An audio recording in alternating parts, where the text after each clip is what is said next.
All right. Well, Kelly, the charts are telling us something. Are they telling us to freak out? Are they telling us to calm down? Should I just chive on? What do we do here? Well, let's go ahead, zoom out a little bit, and then we'll zoom right in. I'm going to be fairly quick today. Bitcoin versus S&P 500. Everybody wants Bitcoin to be a hedge against the markets. We have to realize it's still an emerging asset class.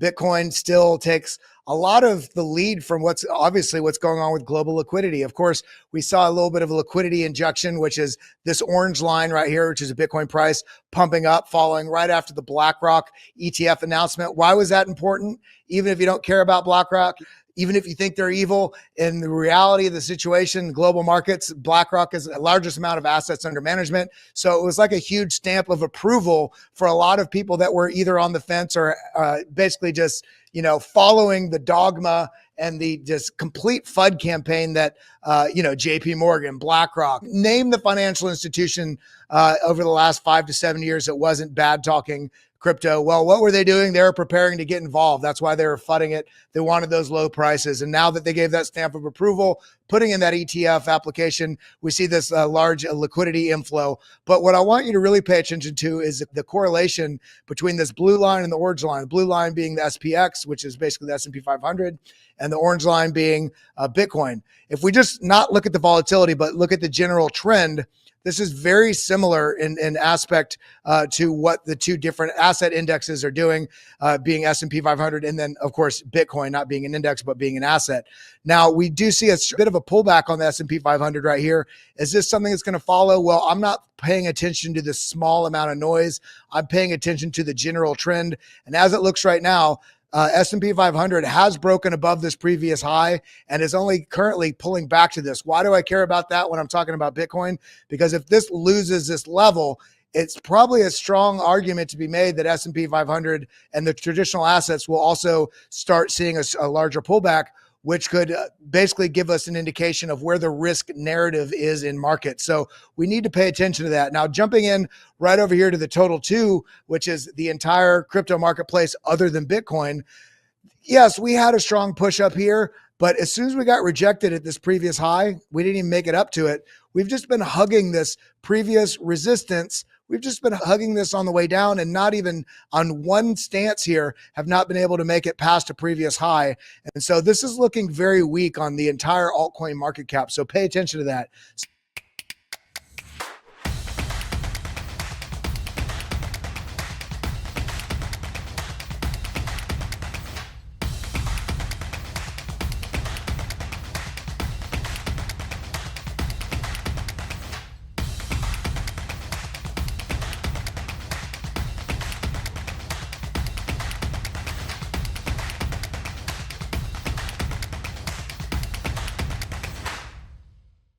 So first things first, we'll look at Ethereum and then we'll look at Bitcoin briefly, and then we'll throw it back to the news. But looking here, Ethereum had broken out, of course, and has been traveling predominantly. About 80% of the price action has been within this parallel channel here, and we have broken below it.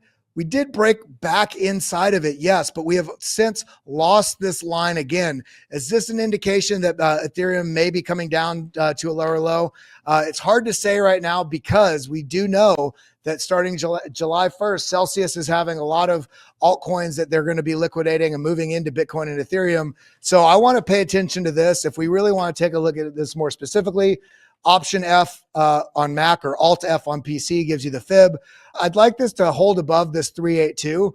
This would be sort of a bullish pullback. If we come all the way down here, this starts to get much weaker, but still will be slightly bullish, pulling back down here to 1744. But I'm a little bit more on the bullish side. I think if we do get a pullback, this may come down to this region about $1,800. If we hold this level, then we can start trying to test this region here again, up in the $1,950 to $2,000 range, $2,000, $2,020 range. If we break above this, then I do think we'll start to see fireworks in Ethereum. But this is sort of the block that we're really paying attention to. This zone right here, and then also this zone right in here, these sort of previous highs. We have a little bit of a wick above this, sure. Now looking over here on Bitcoin, we did exactly as we were talking about yesterday, this bull flag. We did get a little bit of this fake out. Currently, we can just call it a fake out for now because we did break out above this, but we're testing right on it. If we come down to, let's say, the 30-minute candle, this is really trying to hold the bullish narrative. It's testing it as it looks right now. This is looking pretty sexy for price action, but it has to hold this level. If it loses this level, then I do think we are going to be testing the lows of this range, which is back down to 29.7. You can see right here.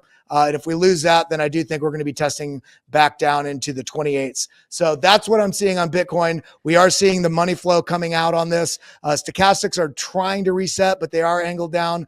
RSI is still above the 50 line.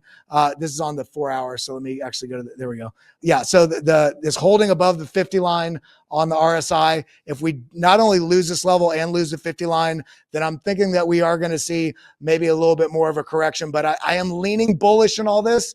And as I mentioned yesterday, price action tends to do a little bit of this back and forth before it finds a direction. So trade patiently, trade smart, use your capital protections. And if you have no idea what we're talking about when you see this TA, make sure you head over to BitLab Academy, get in the know. We have a free beginners course as well as, which is all this stuff, as well as all this additional course stuff that you have access to. And we're building on this regularly. So get involved. But that's all I got for now, DZ. Back over to you. I got to get out of here and go finish setting up my apartment. Hey, man, get back to the laboratory. Some Adios, say, muchachos.